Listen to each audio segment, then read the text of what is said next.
Bonjour et bienvenue pour la lecture présentée par la Mission culturelle du Luxembourg en France dans le cadre de la Nuit de la littérature.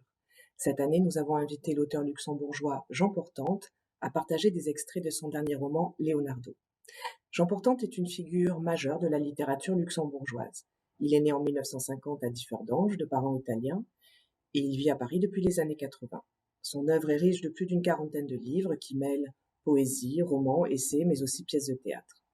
Écrits en français, ces livres sont publiés essentiellement au Castor Astral en France et aux éditions Filles au Luxembourg, mais également dans de nombreux pays francophones et, en traduction, dans une bonne vingtaine d'autres pays. Son œuvre a reçu de très nombreux prix internationaux.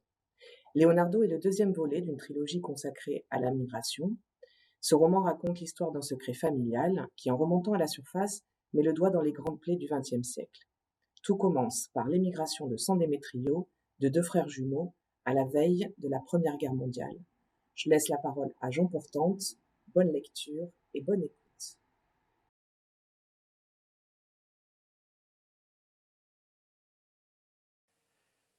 Les choses s'étaient accélérées dès l'arrivée du passeport, le premier passeport de Lorenzo, passé d'une main à l'autre la veille du départ. On était venu en famille ou tout seul, une chaise à la main pour rester un peu plus que le temps d'avaler un ou deux verres de rouge, et de prodiguer des conseils, et de mettre en garde, et de souhaiter bon vent aux partants. Le temps aussi de mesurer si, dans les plis intimes de l'âme, le désir de quitter, à son tour, San Demetrio n'était pas plus grand que celui de rester. Car il y avait de l'envie dans le cœur de plus d'un, même si personne ne l'admettait, de la jalousie même, et peut-être un peu de colère envers soi-même, parce qu'on ne se sentait pas le courage que montrait Lorenzo, un courage augmentant dans leur esprit avec chaque verre qu'ils vidaient, exorcisant le moment lorsque la mandoline de Guerrino, le fils du meunier Vincenzo, avait invité de ses notes tristes à entonner les chansons populaires qui accompagnaient toujours les célébrations. Un moment extrait du temps, ajoutant un godet rempli à ras-bord de nostalgie à la noria des joies et des peines qu'on vivait au jour le jour. On le soupesait, le passeport, on le tournait dans tous les sens, on en examinait l'écusson royal, approchait la couverture rouge des yeux, l'en éloignait, comme si, dans ce va-et-vient, les lettres noires pouvaient révéler, à ceux qui savaient lire, c'est-à-dire personne quasiment, autre chose que ce qui y était écrit. L'appel d'une sirène peut-être, un alphabet écrit avec de l'encre sympathique peut-être, un signal codé peut-être que ne sauraient décrypter que les plus téméraires. Ensuite, on s'attardait sur le visage de la photo, fraîchement rasé pour la circonstance, rien que la moustache abat-jour au-dessus de la lèvre supérieure, sculpter les favoris, prolongeant la chevelure jusqu'aux pommettes proéminentes, cheveux peignés en arrière et reluisants de brillantine. Et ce portrait-là, on le comparait avec celui en chair et en os de Lorenzo, de nouveau noirci de poils du menton aux joues, pour y déceler la même angoisse dans les yeux, la même timidité, la même détermination aussi. Certains mimant de ne pas distinguer les jumeaux adressaient un regard complice à Antonio, qui, disait-il, aurait pu subtiliser le document à son frère jumeau et partir à sa place. Qui le remarquerait?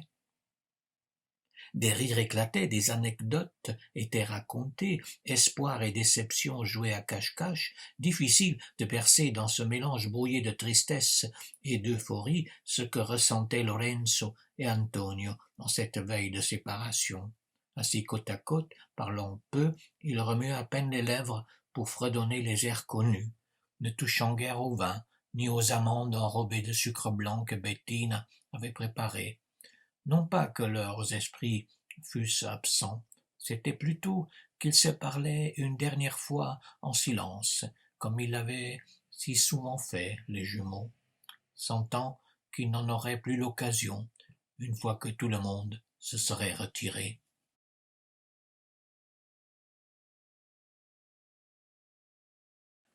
Joe Palmer n'est pas le premier mort d'Alberto. Il court devant lui sur la plage de Gela, tête baissée, mains plaquées contre son casque, comme pour se protéger de la pluie, mais il ne pleut pas, c'est la mitraille ennemie qui vient à leur rencontre. Giuseppe Palmieri, dans une autre vie, avait-il plaisanté quelques jours auparavant, quand il s'était présenté à Alberto, au bord du SS Pennant, transportant les soldats de Tunis jusqu'au large de la Sicile. Si je dois mourir, avait-il vaticiné, autant que ce soit chez moi. C'est fait. La mine lui déchiquetant pieds et jambes, jusqu'au bassin, le sang se perdant dans le sable. Secoué par l'explosion, Alberto est projeté à terre, les balles sifflent tout autour, d'autres soldats tombant, et lui qui réussit à sauter dans le cratère creusé par l'explosion de la mine, butant contre Joe, qui pousse des cris épouvantables. Alberto lui visse une cigarette entre les lèvres, mais ne l'allume pas. Les cris de Joe, haletant, s'essoufflant, Alberto lui prenant la main, la serrant fort, le corps de Joe secoué de spasmes de plus en plus irréguliers, la cigarette toujours là, lui sortant de la bouche comme un bout d'âme sur le point de s'enfuir. La grêle de projectiles s'abat sur la plage, cloue Alberto au sol. À l'abri dans le cratère, il tente de se retourner, n'osant pas lever la tête. Le moindre mouvement lui coûterait la vie. Mieux vaut jouer le mort. Tant pis, il attendra, veillera le cadavre de Joe, l'enterrera. Plus tard, quand ils auront percé les lignes ennemies, il se l'était promis. Celui qui survivrait ensevelirait l'autre. Voilà ce que signifiait rentrer chez eux. Et dire que les soldats qui lui tirent dessus sont des Italiens, de ceux qui sont restés, qui n'ont pas pu ou voulu réaliser le grand saut de l'autre côté de l'Atlantique. Où serait-il si son père n'était pas parti de San Demetrio?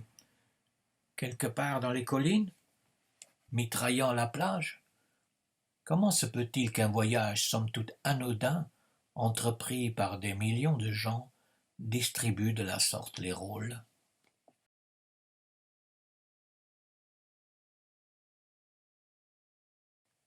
Sur le quai, perdue elle aussi, au milieu d'une foule de parents et de proches cherchant les visages de leurs fils qui partent, ou leurs frères ou maris, aspergés par la vapeur que souffle la locomotive et le crachin imbibant leurs manteaux, sur le quai se tient Lucia, tout de noir vêtu, comme assistant à un enterrement, un sourire malgré tout sur les lèvres, qui n'en est pas vraiment un. Des soldats allemands plantés droits comme des tuteurs sur le quai, elle s'en moque. Elle remue les lèvres, Lucia, mais elle ne dit rien. Du moins rien d'audible. C'est à elle-même que, dans l'agitation qui l'entoure, elle parle, se reprochant tout, se disant que le malheur qui la frappe, elle l'attire, et le sème autour d'elle. Quelle autre explication de la vérité manifeste que les hommes, venus à elle, ont tous disparu tragiquement? Son premier mari, Adriano, sous les bombardements de la guerre de 14. Le second, Antonio, enseveli dans la mine. Demetrio, le miraculé, emmené par la Gestapo. Et maintenant, son fils qui s'en va. Pas de doute, le siècle l'a choisi pour verser en elle sa cruauté, par louches entières. Partir, venir s'installer à Differdange et trouver et perdre plusieurs fois le paradis a été son lot. Mais cette fois-ci, c'est son fils qui part, son unique fils. La perte de 3 hommes est un coup dur du destin, mais on finit par l'encaisser. Quelle mère peut cependant être consolée quand le fils court vers sa perte? Les yeux de Lucia restent secs. Elle ne flanchera pas au moment des adieux. La dernière image que Leonardo doit emporter d'elle, c'est son sourire. On n'imprime pas dans l'esprit de l'être le plus cher qui s'en va des larmes. Elle les versera plus tard, en cachette, pas tant qu'il sera encore là, paniqué comme un chat tombé d'un balcon, dissimulant à son tour son désarroi, la regardant maintenant, et portant sa main devant ses lèvres pour lui souffler un baiser, qui se dilue dans la fumée, le chef de gare sifflant. Lucia, sur le quai de la gare, suit du regard le train, qui tremble mais n'avance pas, malgré le crachat nerveux de la locomotive. Observant Leonardo se hâtant d'un compartiment à l'autre du wagon, à travers l'ouate de la vapeur brouillant la Seine. Il hésite, Leonardo, revient sur ses pas, pour finir par adresser un sourire embarrassé à sa mère, puis un autre et un autre encore, qu'elle lui rend, chuchotant son nom, l'enveloppant dans la laine blanche qui sort de sa bouche, se le répétant à elle-même, faisant taire en elle la voix lui murmurant que son dernier homme s'en va. La guerre le lui arrache, comme elle lui a arraché Adriano.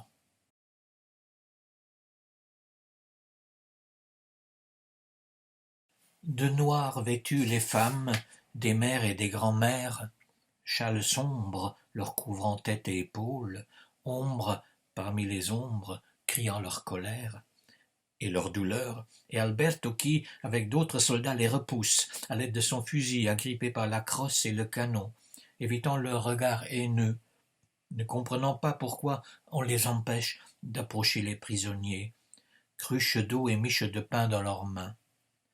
Ils avaient tiré sur eux, les salauds, ça oui, et le referaient sans doute s'ils en avaient l'occasion, mais nichés dans ces couches les plus ténébreuses, une sympathie toute mince leur attache, malgré tout, à ces femmes, qui implorent les soldats américains de les laisser passer. Mince sympathie lui rappelant que parmi les prisonniers pourrait se trouver sa propre personne, si son père était resté en Italie, ou peut-être qui sait, un cousin proche ou lointain, dont il ignore jusqu'à l'existence, son cousin Leonardo, qui sait, dont il garde la photo dans la pochette gauche de sa vareuse, à hauteur de son cœur, derrière le paquet de cigarettes, avec dans les veines le même sang que lui, du moins en partie, ce qui est beaucoup. Il ne lui en faut pas plus à Alberto pour baisser son fusil et le poser à ses pieds avant de s'avancer vers une des femmes. Puis il se voit cruche d'eau dans la main rebrousser chemin et s'approcher des prisonniers tenus en respect, n'arrivant à faire qu'une dizaine de pas, toutefois sous le soleil accablant. Un ranger, débraillé, casque de travers sur sa tête, le col de la vareuse déboutonné, poils collés par la sueur sur la poitrine, cigarette vissée entre les lèvres, chewing-gum dans la bouche, un ranger lui barrant la route, mettant d'un coup de crosse la cruche en 1000 morceaux, leur aspergeant à tous deux d'eau fraîche le visage, la cigarette imbibée alourdie tombant des lèvres du gaillard, ce qui fige un instant Alberto devant lui, mais vite il reprend ses esprits et rassemblant toutes ses forces dans son poing droit, il envoie le soldat d'un seul coup à terre. Prêt à se jeter sur le range, Alberto, mais on le retient, tout comme on a maîtrisé le bougre, qui un peu sonné s'est relevé. Leurs yeux se font face. Alberto y lisant cette haine qu'il y a longtemps il avait vue inscrite dans d'autres regards, ceux des Ruthènes, des Rix de son enfance à Fairmont, par exemple, ou ceux, mais là c'était sa mère qui les avait vus, du Croate qui avait fracassé le crâne de son grand-père Natalino, à Mononga, d'un coup de pelle. Ils portent, le soldat et lui, le même uniforme, mais sous leur vareuse poussiéreuse bat un cœur différent, nourri par un passé cousu de préjugés, ayant pour s'entrechoquer en Amérique traversé l'Atlantique, arrivant d'endroits si différents que la coexistence ne peut pas être pacifique. Et voici qu'elle surgit dans les yeux bleus du ranger, la haine, qui tout en le fixant se masse la gencive d'une main. Le fossé est là. Pour Alberto, l'Italie est un pays ennemi. Il s'est battu corps et âme contre ses armées, en Afrique et ici, et Mussolini il a en horreur. Les prisonniers, près de l'évanouissement, sous le soleil brûlant de Gela, et ces femmes leur apportant de quoi boire, les prisonniers n'en sont pas moins des êtres humains. Aux yeux du ranger, par contre, ce jour-là, comme tous les autres jours, et ceci depuis que les siens ont foulé le sol américain, venu d'un coin de l'Europe où l'on a les yeux bleus et les cheveux blonds, aux yeux du ranger, ces Italiens-là, c'est de la vermine qui leur a tiré dessus, et ne méritent que châtiment et mépris. Pas question d'abreuver des assassins.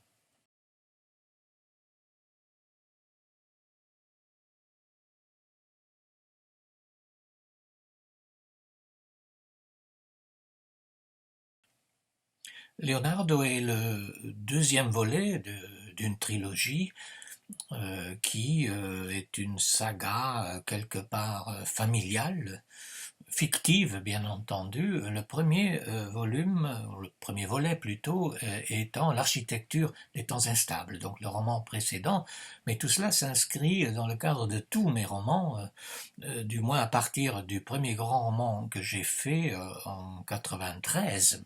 1993, à savoir Mrs. Roy ou La mémoire de la baleine.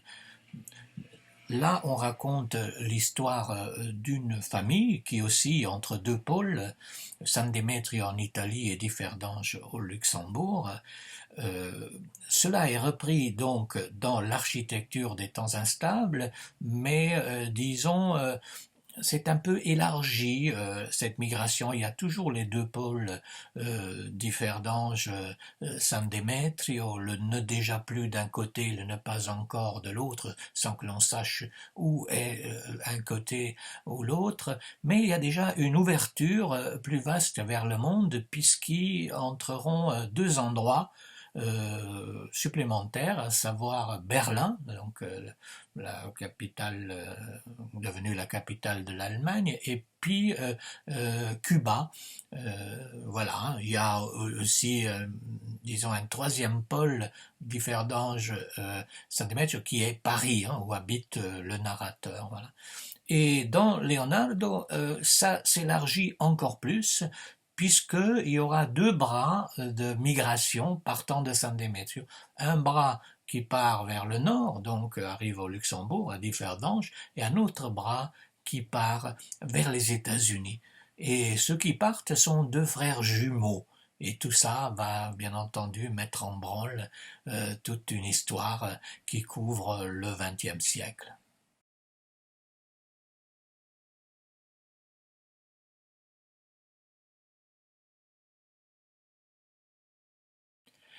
Il y a dans Leonardo au moins deux narrateurs.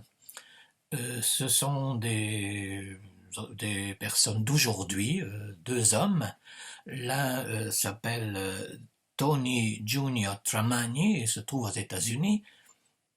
L'autre, c'est Leonardo Tramagni, mais qui n'écrit pas lui-même, il fait écrire cela par un écrivain qui s'appelle Tony Rossi et qui, comme par hasard, est le personnage principal du livre précédent. Voilà. Hein, donc ces deux narrateurs sont dans l'aujourd'hui.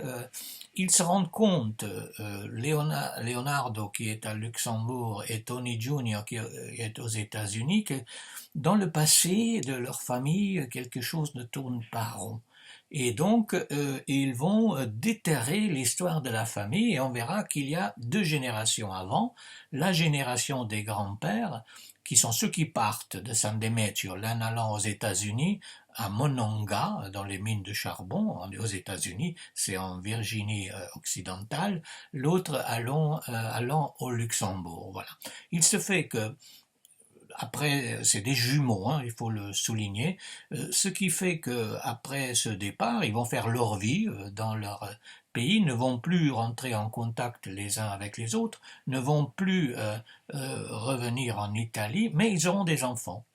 Et comme c'est des jumeaux, leurs enfants naîtront presque au même moment.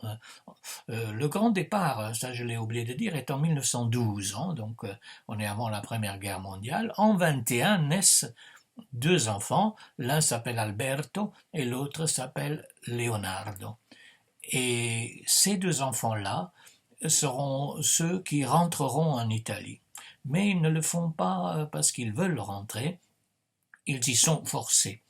Parce qu'entre-temps, en 1940 éclate la Deuxième Guerre mondiale, euh, Alberto aux États-Unis est devenu américain et donc avec l'armée américaine, il revient après plusieurs étapes, l'Afrique du Nord, il va débarquer en Sicile. Et puis Leonardo Luxembourg, qui n'est pas devenu luxembourgeois mais est resté italien, va être enrôlé de force parce que Hitler a annexé le Luxembourg, dans l'armée de Mussolini, renvoyé en Italie, et petit à petit, lui aussi arrivera sur l'île de Sicile, hein, elle avait en Sicile, là où est arrivé aussi Alberto, et la tragédie peut commencer.